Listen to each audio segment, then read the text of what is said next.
तर माजी खासदार किरीट सोमय्या यांनी ठाण्यातील कासार वडवली पोलीस स्टेशनमध्ये जात तिथल्या अधिकाऱ्यांसोबत संवाद साधला आणि सैफवर हल्ला केलेल्या आरोपीबाबत त्यांनी चौकशी देखील केली।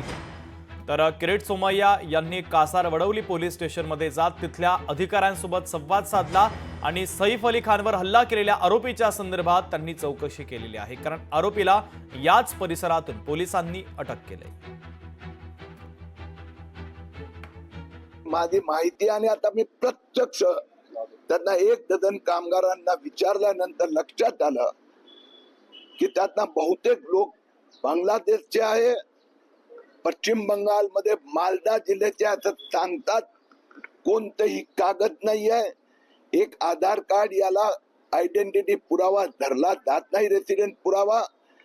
पोलिसांना मी आग्रह केलाय की तुम्ही आता आज कॉम्बिंग ऑपरेशन केलं पाहिजे।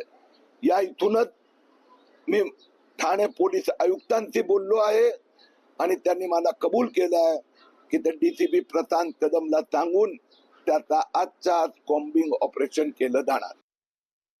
सैफरील हल्लेखोराच्या संदर्भात किरीट सोमय्या यांनी पोलीस स्टेशनमध्ये जाऊन माहिती घेतली। या संपूर्ण घटनेचा त्यांनी आढावा देखील घेतलेला आहे, कारण याच परिसरामध्ये हा आरोपी राहत होता आणि त्या आरोपीला पोलिसांनी याच भागातून अटक केलेली आहे। किरीट सोमय्या यांनी या संदर्भात काही वरिष्ठ पोलीस अधिकाऱ्यांसोबत चर्चा देखील केलेली आहे आणि त्यानंतर त्यांनी जी प्रतिक्रिया दिली ती प्रतिक्रिया देखील आपण ऐकली आहे।